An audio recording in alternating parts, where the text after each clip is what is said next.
Il y a une question que presque personne n'ose vraiment se poser. Pas parce qu'elle est trop difficile, ni parce que la réponse est introuvable, mais parce que la réponse, au fond, nous fait peur. Cette question, la voici. Pourquoi, malgré tout ce que vous avez accompli, malgré les efforts déployés, malgré les années passées à travailler, à vous adapter, à vous conformer à ce que la société attendait de vous, avez-vous parfois l'impression que l'argent vous échappe toujours, que l'abondance reste une promesse lointaine, que la prospérité appartient aux autres et non à vous? Carl Gustav Jung, l'un des plus grands explorateurs de la psyché humaine, n'aurait pas répondu à cette question avec des conseils financiers ni avec des stratégies d'investissement. Il vous aurait dit quelque chose de bien plus déstabilisant et en même temps de bien plus libérateur. Ce que vous vivez à l'extérieur n'est que le reflet de ce qui se passe à l'intérieur. Et ce qui se passe à l'intérieur, la plupart du temps, échappe entièrement à votre conscience. Restez jusqu'à la fin de cette vidéo, parce que ce que vous allez découvrir ne ressemble à rien de ce qu'on vous a déjà dit sur l'argent, la réussite ou le succès. Ce n'est pas un cours de développement personnel ordinaire. C'est une plongée dans les profondeurs de votre propre psyché, là où se cachent les véritables raisons pour lesquelles certaines personnes semblent attirer naturellement l'abondance, tandis que d'autres, tout aussi intelligentes et talentueuses, restent bloquées dans les mêmes schémas de manque, d'échec ou de sabotage involontaire. Jung a passé des décennies à observer ces mystères de l'âme humaine, et ce qu'il a découvert pourrait changer profondément la façon dont vous vous percevez vous-même, et par extension, la façon dont vous interagissez avec le monde, avec les opportunités, avec la richesse sous toutes ses formes. Imaginez un instant une personne qui travaille sans relâche depuis des années. Elle se lève tôt, elle se couche tard, elle sacrifie ses week-ends, ses vacances, parfois même ses relations. Et pourtant, à la fin du mois, elle regarde son compte bancaire avec ce sentiment étrange, presque inexplicable, que quelque chose lui résiste. L'argent entre, mais il repart aussitôt. Les opportunités apparaissent, mais elles s'évaporent avant qu'elle puisse les saisir. Elle essaie de changer ses habitudes, de lire des livres sur la richesse, d'écouter des podcasts sur la productivité. Rien ne dure. Et au fond d'elle-même, une petite voix commence à murmurer quelque chose d'insupportable. Et si le problème c'était moi? Jung vous dirait que cette voix n'a pas tout à fait tort, mais pas pour les raisons que vous croyez. Le problème n'est pas que vous n'êtes pas assez méritant, ni assez intelligent, ni assez discipliné. Le problème est que vous portez en vous des croyances, des blessures et des peurs qui agissent comme des aimants inversés, repoussant inconsciemment ce que vous désirez le plus consciemment. Et ces forces invisibles ont un nom dans la psychologie analytique de Jung. On les appelle les complexes. Un complexe, dans le sens où Jung l'entendait, n'est pas simplement une mauvaise habitude ou une pensée négative dont on pourrait se débarrasser avec un peu de volonté. C'est une constellation entière d'émotions, de souvenirs, d'images et de convictions qui s'est formée au fil du temps, souvent depuis l'enfance, et qui vit dans les couches profondes de l'inconscient. Ces complexes fonctionnent comme des programmes autonomes, comme des sous-personnalités qui prennent le contrôle à notre place dans certaines situations, sans que nous nous en rendions compte. Et l'un des complexes les plus puissants et les plus répandus dans notre rapport à l'argent, c'est ce que Jung aurait reconnu comme le complexe d'infériorité, l'intime conviction, souvent totalement inconsciente, que nous ne méritons pas vraiment la richesse, le succès ou l'abondance. Cette conviction ne se présente jamais clairement à la conscience. Elle se déguise. Elle se manifeste sous forme de procrastination inexpliquée, d'autosabotage subtil, de peur irrationnelle d'être vu, de demander ce qu'on vaut vraiment ou même de simplement recevoir ce qu'on nous offre. Pensez à votre propre vie un instant. Y a-t-il des moments où une opportunité s'est présentée et où quelque chose en vous a hésité, s'est rétracté, a trouvé 1000 raisons de ne pas y aller? Y a-t-il des situations où vous avez travaillé dur pour atteindre un objectif et qu'une fois sur le point de l'atteindre, vous avez, sans vraiment comprendre pourquoi, tout abandonné? Jung appelait cela le retour du refoulé, le fait que tout ce que nous n'avons pas encore intégré dans notre conscience revient nous visiter sous des formes nouvelles, parfois douloureuses, parfois déguisée, mais toujours insistante. Le problème n'est jamais là où nous pensons qu'il est. Il est toujours là où nous n'avons pas encore eu le courage de regarder. Je voudrais faire une pause ici et vous poser une question directement. Avez-vous déjà eu l'impression, au moment précis où quelque chose de bien allait se réaliser dans votre vie, qu'une force invisible vous en empêchait? Comme si une partie de vous refusait le succès, refusait l'abondance, refusait même d'être heureux. Jung pensait que ce n'était pas de la malchance ni du destin.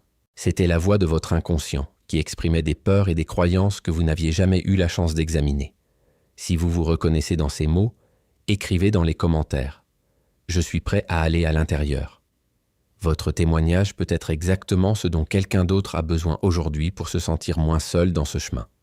Pour comprendre ce mécanisme plus profondément, il faut parler de l'un des concepts les plus fascinants et les plus mal compris de la psychologie jungienne, l'ombre. L'ombre, dans le vocabulaire de Jung, n'est pas le mal en soi. Ce n'est pas la partie sombre ou mauvaise de nous-mêmes au sens moral du terme. L'ombre est simplement tout ce que nous avons rejeté, refoulé ou nié en nous-mêmes au fil des années. Tout ce que nos parents, notre famille, notre culture ou notre éducation nous ont appris à ne pas être, à ne pas ressentir, à ne pas montrer. Et là, la question du rapport à l'argent devient extraordinairement révélatrice, parce que dans de nombreuses familles, dans de nombreuses cultures, l'argent est entouré d'un halo d'ambivalence. On désire la richesse, mais on juge les riches. On veut le succès, mais on méfie de ceux qui réussissent. On aspire à l'abondance, mais on a intégré des messages comme « l'argent ne fait pas le bonheur ». Il faut travailler dur pour mériter de vivre. Vouloir trop d'argent, c'est être cupide ou superficiel. Ces messages, répétés des centaines de fois pendant l'enfance, ne disparaissent pas. Ils s'enfoncent dans l'ombre. Ils deviennent une partie invisible de votre inconscient, et de là, ils sabotent silencieusement votre capacité à attirer et à conserver la prospérité. C'est précisément pour cela que Jung insistait sur la nécessité de ce qu'il appelait le travail sur l'ombre, un processus qui n'est pas simple, ni rapide, ni confortable, mais qui est profondément transformateur. Ce travail consiste à s'arrêter, à observer, à questionner, à se demander « Quelles sont les croyances que j'ai héritées sur l'argent sans jamais les remettre en question ? Que m'a-t-on dit, implicitement ou explicitement, sur le fait de vouloir davantage ? Quelle image ai-je intériorisée des personnes qui réussissent financièrement ? Est-ce que je les admire ou est-ce que je les envie et les juge secrètement ? Cette dernière question est particulièrement importante parce qu'en psychologie analytique, ce que nous jugeons chez les autres révèle souvent ce que nous avons refoulé en nous-mêmes. Lorsque vous ressentez une irritation intense, un mépris inexplicable ou une envie mêlée de rejet envers quelqu'un qui réussit, Jung vous inviterait à retourner ce regard vers l'intérieur. Cette réaction émotionnelle forte est rarement anodine. Elle laisse le signal que quelque chose dans cette réussite touche une corde sensible de votre propre ombre, quelque chose que vous désirez mais que vous n'autorisez pas à vous-même. Il y a un autre concept jungien qui éclaire de façon magnifique notre rapport à l'abondance. C'est celui de la persona. La persona est le masque que nous portons dans la vie sociale. C'est l'image que nous construisons pour nous adapter au monde, pour être acceptés, aimés, valorisés. Et dans le contexte professionnel et financier, la persona joue un rôle absolument central. Pensez à la façon dont vous vous présentez dans votre travail, dans vos négociations, face à un employeur ou à un client. Est-ce que cette image correspond vraiment à qui vous êtes, à ce que vous valez profondément ? Ou est-ce que vous avez tendance à vous diminuer, à vous excuser d'exister, à accepter moins que ce que vous méritez par peur de paraître arrogant, de déplaire ou de perdre l'approbation des autres ? La persona peut être un outil puissant, mais elle peut aussi devenir une prison. Lorsque nous nous identifions trop à notre masque, lorsque nous devenons tellement l'image que les autres attendent de nous que nous oublions qui nous sommes réellement, nous perdons le contact avec nos désirs authentiques, avec notre valeur réelle, avec notre capacité à nous affirmer et à réclamer ce qui nous revient. Jung observait que beaucoup de gens vivent pendant des décennies derrière une persona qui ne leur appartient pas vraiment. Ils jouent le rôle du bon élève, de l'employé modèle, de la personne raisonnable qui ne demande jamais trop, qui ne prend pas trop de place, qui s'efface pour que les autres soient à l'aise. Et pendant ce temps, quelque chose en eux s'étiole. Une énergie vitale se contracte. Une puissance naturelle reste en veille, non exprimée, non reconnue, non valorisée. Et cette énergie réprimée, Jung la voyait non seulement comme une perte psychologique, mais comme une source de souffrance profonde. Parce que lorsque nous trahissons continuellement notre propre nature pour correspondre à ce que les autres attendent, nous développons ce qu'il appelait une inadéquation entre le conscient et l'inconscient. Et cette inadéquation se manifeste, entre autres, dans nos résultats matériels, dans notre incapacité à réclamer notre juste place dans le monde, à demander ce que nous valons, à saisir les opportunités qui s'offrent à nous. Mais voici où la pensée de Jung devient véritablement révolutionnaire. Il ne s'agit pas simplement de changer de comportement en surface, d'apprendre à mieux négocier ou à améliorer sa communication. Jung parlait d'un processus bien plus profond qu'il appelait l'individuation. L'individuation est le voyage d'une vie. C'est le processus par lequel un être humain devient progressivement ce qu'il est vraiment, au sens le plus complet et le plus authentique du terme. C'est le chemin par lequel on passe du moi construit pour plaire aux autres, au soi, ce centre profond de la personnalité qui porte en lui la totalité de ce que nous sommes et de ce que nous pouvons devenir. Ce processus n'est pas linéaire. Il comporte des descentes dans l'obscurité, des confrontations avec ses propres peurs, ses propres contradictions, ses propres blessures. Mais Jung insistait sur le fait que c'est précisément dans ces descentes que se trouve le trésor. C'est en acceptant de traverser la forêt sombre, de regarder en face les parties de soi que l'on a longtemps fuies, que l'on trouve enfin la clarté, la force et l'alignement intérieur qui permettent de vivre et d'agir depuis un endroit de véritable puissance. Pensons à la mythologie un instant, parce que Jung voyait dans les grands mythes de l'humanité une carte de la psyché humaine. Le héros, dans presque toutes les traditions, ne commence pas son voyage en étant fort. Il commence en étant ordinaire, souvent même inconscient de sa propre valeur. Il doit traverser une série d'épreuves, descendre dans les profondeurs, affronter des monstres, se perdre dans des labyrinthes, avant de découvrir ce qu'il cherchait depuis le début. Et ce qu'il cherchait n'est presque jamais un trésor extérieur. C'est toujours une connaissance de lui-même, une réconciliation avec sa propre nature, une acceptation de sa propre lumière autant que de ses propres ombres. Et curieusement, lorsque le héros revient de ce voyage intérieur transformé, le monde extérieur change aussi. Les portes qui étaient enfermées s'ouvrent. Les ressources qui manquaient apparaissent.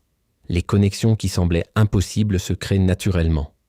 Jung lisait cela non pas comme de la magie ou du surnaturel, mais comme la conséquence naturelle d'un alignement psychologique profond. Lorsque l'intérieur est en accord avec l'extérieur, lorsque ce que nous pensons, ce que nous ressentons et ce que nous faisons convergent vers la même direction, quelque chose se débloque dans notre rapport au monde, et par extension dans notre rapport à l'abondance. Il y a un autre phénomène que Jung a étudié avec une fascination particulière et qui mérite d'être exploré ici, les synchronicités. Jung définissait la synchronicité comme une coïncidence significative, une rencontre entre un événement intérieur, un rêve, une pensée, une intuition et un événement extérieur qui y correspond de façon inexplicable. Beaucoup de gens ont vécu ce type d'expérience. Vous pensez à quelqu'un depuis des jours et cette personne vous appelle soudainement. Vous êtes en train de réfléchir à une opportunité professionnelle et vous rencontrez par hasard exactement la personne qui peut vous aider à la concrétiser. Vous lisez un livre qui semble avoir été écrit précisément pour répondre à la question que vous vous posiez depuis des semaines. Jung ne voyait pas ces coïncidences comme de simples hasards. Il pensait qu'elles signalaient une forme de résonance entre l'état intérieur d'une personne et le flux d'événements dans le monde. Non pas dans un sens magique ou ésotérique, mais dans le sens d'une cohérence profonde entre le psychique et le physique, entre ce qui se passe en nous et ce qui se manifeste autour de nous. Ce qui est fascinant, c'est que nombre de personnes qui ont vécu des moments de transformation profonde rapportent une augmentation remarquable de ces coïncidences significatives dans leur vie. Comme si le fait de devenir plus soi-même, plus aligné avec sa propre nature profonde, rendait la personne plus perméable aux opportunités qui l'entourent, plus attentive aux signaux que la vie lui envoie, plus capable de reconnaître et de saisir les moments qui comptent. Encore une fois, Jung ne présentait pas cela comme une recette garantissant la richesse matérielle. Il était trop honnête et trop rigoureux pour cela. Mais il observait avec constance que les gens qui s'engageaient sincèrement dans leur processus d'individuation, qui acceptaient de se connaître vraiment, qui osaient vivre depuis leur centre authentique plutôt que depuis leur masque, ces gens-là vivaient d'une façon différente.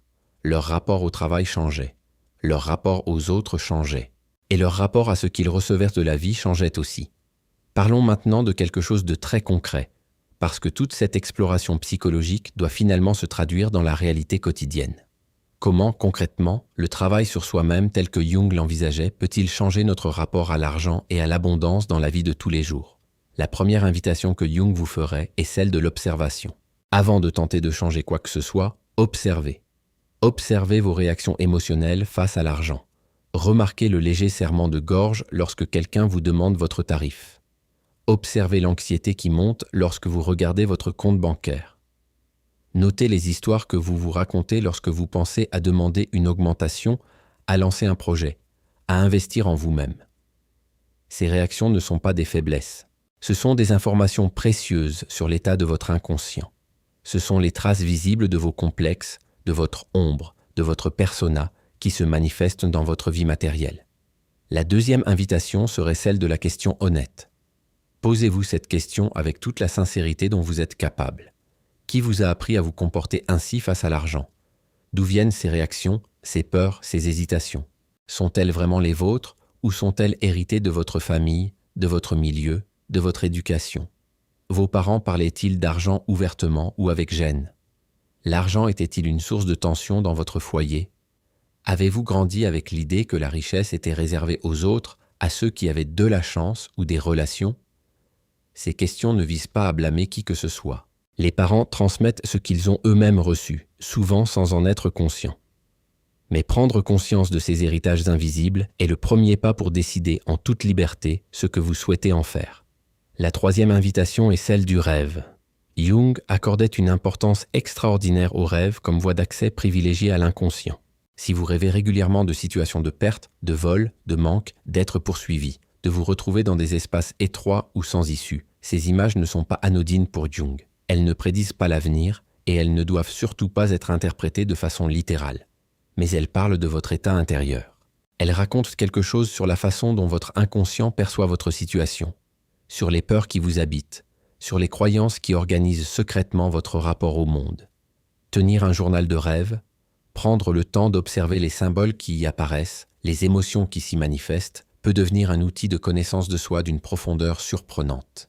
Pas parce que les rêves sont des oracles ou des prophéties, mais parce qu'ils sont la langue maternelle de l'inconscient, une langue que Jung a passé sa vie entière à déchiffrer avec humilité et fascination. Il est également important de parler ici d'un concept que Jung a développé avec une subtilité remarquable, les projections. Une projection psychologique, c'est le phénomène par lequel nous attribuons à l'extérieur, à d'autres personnes ou à des situations, des qualités ou des caractéristiques qui appartiennent en réalité à notre propre inconscient. Dans le contexte de notre rapport à l'argent, les projections sont omniprésentes. Lorsque nous admirons quelqu'un qui réussit financièrement avec un mélange d'admiration et de ressentiment, nous projetons peut-être sur lui une partie de nous-mêmes que nous n'avons pas encore autorisée à exister. Lorsque nous croyons que le système est rigged, que les dés sont pipés, que les autres ont des avantages que nous n'avons pas, il peut y avoir une part de vérité là-dedans. Mais souvent, cette conviction masque aussi une difficulté à prendre la responsabilité de notre propre transformation intérieure. Jung n'était pas naïf sur les inégalités du monde, mais il croyait profondément que la transformation du monde extérieur commence toujours par la transformation du monde intérieur. Que ce que nous changeons en nous-mêmes, dans nos perceptions, dans nos croyances, dans notre façon d'habiter notre propre valeur, finit toujours par se refléter dans notre réalité concrète. Et c'est ici que l'un des aspects les plus subtils et les plus puissants de la pensée jungienne entre en jeu, la notion de totalité. Jung ne cherchait pas à créer des êtres humains parfaits, débarrassés de leurs ombres, purifiés de leurs défauts, rayonnants de vertu. Il cherchait quelque chose de bien plus réaliste et de bien plus profond, des êtres humains entiers, des gens qui ont le courage de s'accepter dans leur complexité, leurs contradictions, leur ambivalence.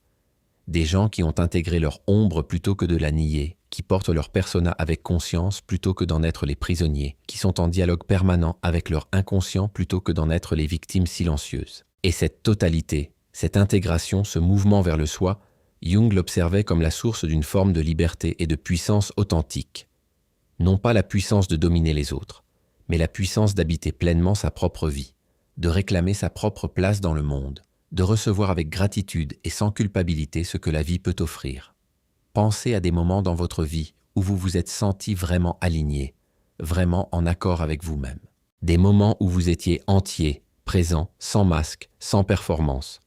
Dans ces moments-là, comment vous sentiez-vous par rapport à vos capacités, par rapport à ce que vous méritiez, par rapport à l'avenir? Il y a fort à parier que dans ces instants d'authenticité profonde, vous aviez moins peur, moins de doutes, moins de blocages. Parce que lorsque nous sommes alignés avec notre nature profonde, quelque chose en nous sait naturellement quoi faire, comment avancer, comment créer. Cette clarté intérieure est ce que le processus d'individuation cherche à cultiver, non pas comme un état permanent et idéal, mais comme une orientation de vie, une boussole intérieure qui nous guide même dans les moments d'incertitude et de doute. Jung parlait aussi avec profondeur de la relation entre la souffrance et la transformation. Il pensait que la souffrance, lorsqu'elle est traversée consciemment, lorsqu'elle est regardée en face plutôt que fuite ou anesthésiée, devient l'un des plus puissants catalyseurs de croissance intérieure. Dans le contexte de notre rapport à l'argent, cela peut prendre des formes très concrètes. Une période de difficulté financière peut être, vue sous l'angle jungien, une invitation à regarder en face des croyances, des peurs ou des comportements qui n'ont jamais été examinés. Une crise professionnelle peut être le signal que la persona que vous portez depuis des années ne correspond plus à votre nature profonde et qu'il est temps d'une rencontre honnête avec vous-même. Un sentiment persistant d'injustice ou de frustration face à vos résultats matériels peut être l'appel de votre inconscient à changer quelque chose de fondamental, non pas dans le monde extérieur, mais dans la façon dont vous vous rapportez à vous-même et à votre propre valeur. Ce n'est pas une invitation à romanticiser la souffrance, ni à croire qu'il faut souffrir pour grandir. Mais Jung observait avec une lucidité remarquable que les êtres humains qui avaient traversé leurs propres épreuves avec conscience, qui n'avaient pas fui dans la distraction ou l'anesthésie, qui avaient accepté de rester présents à leur propre douleur et de l'interroger, ces personnes-là développaient une profondeur, une empathie, une créativité et une résilience que l'on ne trouve nulle part ailleurs. Et ces qualités, dans la vie réelle, ont une valeur immense, pas seulement psychologique, mais pratique, professionnelle, relationnelle. Parce que les gens qui se connaissent vraiment, qui n'ont pas peur de leur propre complexité, qui savent reconnaître leurs limites autant que leurs forces, ces gens-là font des leaders plus humains, des partenaires plus fiables, des créateurs plus authentiques et souvent des personnes qui réussissent d'une façon qui a du sens, pas seulement sur un plan matériel, mais sur le plan de leur vie entière. Il y a une dernière dimension de la pensée de Jung que je voudrais explorer avec vous, parce qu'elle touche à quelque chose d'essentiel dans notre rapport à l'abondance, la question du sens. Jung croyait que l'un des besoins les plus profonds de l'être humain est le besoin de sens. Et il observait que lorsque ce besoin n'est pas satisfait, lorsque nous vivons des vies qui ne correspondent pas à notre nature profonde, qui ne sont pas organisées autour de ce qui compte vraiment pour nous, nous développons ce qu'il appelait une névrose, une forme de souffrance psychologique diffuse qui se manifeste par l'anxiété, la dépression, l'ennui chronique, le sentiment de vide ou d'inutilité. Et cette névrose, dans notre société contemporaine, est souvent compensée par une course effrénée à la richesse matérielle. Nous croyons que si nous gagnons assez d'argent, si nous accumulons assez de biens, si nous atteignons un certain niveau de succès visible, nous trouverons enfin ce que nous cherchons. Mais Jung nous mettrait en garde contre cette illusion. L'argent, la réussite extérieure, le statut social, ces choses peuvent offrir du confort et de la sécurité, mais elles ne peuvent pas remplir le vide intérieur que crée une vie vécue sans sens véritable. La vraie abondance, celle que Jung cherchait à comprendre et à cultiver, n'est pas uniquement matérielle. C'est une abondance de sens, de connexion, de créativité, d'expression authentique. C'est la richesse d'une vie dans laquelle on se reconnaît soi-même, dans laquelle on se sent en accord avec ses propres valeurs, dans laquelle on contribue au monde depuis un endroit de véritable authenticité. Et paradoxalement, c'est souvent en commençant par cultiver cette richesse intérieure, cette abondance de sens, que les conditions extérieures de la vie commencent elles aussi à se transformer. Pas par magie, encore une fois, mais parce que des personnes alignées avec leurs propres valeurs, conscientes de leur propre nature, libérées des blocages inconscients qui les retenaient, prennent naturellement de meilleures décisions, créent de meilleures relations, saisissent de meilleures opportunités et construisent des vies plus cohérentes avec ce qu'elles sont vraiment. La question que Jung vous poserait à la fin de tout cela n'est pas « Combien d'argent avez-vous » La question qu'il vous poserait est « Connaissez-vous vraiment les forces qui gouvernent vos choix » Avez-vous exploré les régions obscures de votre propre psyché, là où se cachent vos peurs, vos croyances héritées, vos complexes non résolus? Êtes-vous prêt à entreprendre ce voyage intérieur, non pas pour devenir parfait, mais pour devenir entier? Parce que c'est là, dans cette totalité, dans cet alignement profond entre ce que vous pensez, ce que vous ressentez et ce que vous faites, que se trouve le véritable trésor. Pas celui que vous comptez en chiffres sur un écran, même si les chiffres peuvent changer eux aussi lorsque vous changez intérieurement. Mais le trésor d'une vie vécue avec conscience, avec courage, avec la fierté tranquille de quelqu'un qui s'est vraiment rencontré lui-même et qui a choisi, en connaissance de cause, de vivre depuis cet endroit de vérité. Cette vidéo ne vous a pas donné de formule magique, et c'était voulu. Parce que Jung lui-même se méfiait profondément des formules, des recettes et des raccourcis. Il croyait que chaque être humain est unique, que chaque chemin d'individuation est personnel, et que personne ne peut faire ce voyage à votre place. Ce que vous avez découvert ici aujourd'hui, ce sont des outils de réflexion, des questions à emporter avec vous, des perspectives qui peuvent, si vous les accueillez avec sérieux et honnêteté, commencer à transformer votre rapport à vous-même et par extension votre rapport au monde, à l'abondance, à ce que vous permettez à votre vie de vous offrir. La porte est là. Elle a toujours été là. La question, comme Jung ne cessait de le rappeler, est simplement « Avez-vous le courage d'entrer » Si les idées de Carl Gustav Jung ont éveillé quelque chose en vous aujourd'hui, peut-être que ce n'est pas un hasard. Cette chaîne est un espace dédié à ceux qui souhaitent comprendre leur propre psyché, explorer les profondeurs de leur vie intérieure et avancer pas à pas vers une existence plus consciente et plus authentique. Laissez un like si cette vidéo vous a touché. Abonnez-vous pour ne manquer aucune des prochaines explorations et partagez ce contenu avec quelqu'un qui, vous le sentez, est prêt lui aussi à se poser les questions qui comptent vraiment. Le voyage le plus profond que vous puissiez entreprendre ne vous mènera nulle part à l'extérieur de vous-même. Il commence précisément là où vous vous trouvez en ce moment, avec toute votre complexité, toutes vos contradictions et toute la richesse cachée qui n'attend que d'être reconnue.